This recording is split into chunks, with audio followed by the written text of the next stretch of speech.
بسم اللہ الرحمن الرحیم. اچھا، کچھ مسٹیکس جو اسٹاک مارکیٹ میں لوگ کرتے ہیں ان کے بارے میں ڈسکس کر لیتے ہیں. آئی گیس کہ پہلی مسٹیک جو ہوتی ہے وہ یہ ہوتی ہے کہ ایک بڑی کوانٹٹی میں شیئرز ایک ہی پرائس پہ بائی کر لینا، ٹھیک ہے، اور پھر اس کو ہولڈ کر لینا.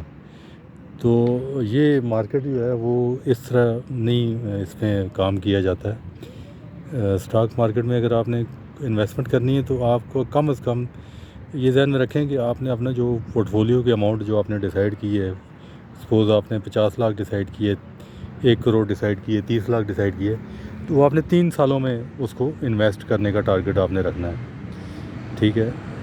اور آپ نے کوئی 10 سے 15 کمپنیز جو ہے شارٹ لسٹ کر کے اس میں انویسٹمنٹ کرنی ہے.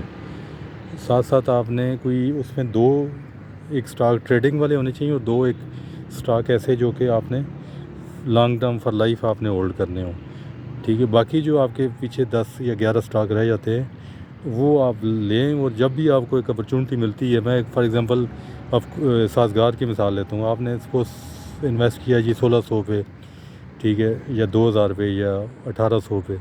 آپ کو اگر 200 250 10% کا اس نے ایک دفعہ جمپ لیا، پھر 10% کا لیا، تو آپ کو اپنی ہولڈنگ کا 20% 30% سیل کرنا چاہیے، ٹھیک ہے. آپ کو بے شک پرائس نیچے ملتی ہے یا نہیں ملتی، آپ سیل کریں اور پھر آپ ویٹ کریں. پھر ایک نیا آپ کو سمجھ آئے گی کہ اب یہ اس کی پرائس ایسی ہے کہ ادھر بائنگ کرنی چاہیے اور ادھر آپ کی سیلنگ کرنی چاہیے.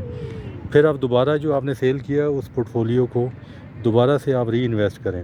تو اس طرح آپ کے ایک تو 3 سالوں میں بھی شاید آپ پورٹ فولیو انویسٹ کر نہ پائیں گے، اور آپ کا جو پورٹ فولیو جو آپ نے 1 کروڑ انویسٹ کرنا تھا وہ شاید آپ کا 1.25 کروڑ 1.5 کروڑ تک پہنچ جائے گا. ابھی آپ نے پورا انویسٹ بھی نہیں کیا ہوگا. اگر 50 لاکھ ہے تو وہ 20 لاکھ 30 لاکھ روپے آپ کا 3 سالوں میں آپ ارن کر لیں گے، اور ڈویڈنڈ علیحدہ آپ انجوائے کر رہے ہوں گے. تو بیسٹ جو اسٹریٹجی ہوتی ہے وہ یہ جو میں نے ابھی آپ کو بتائی ہے.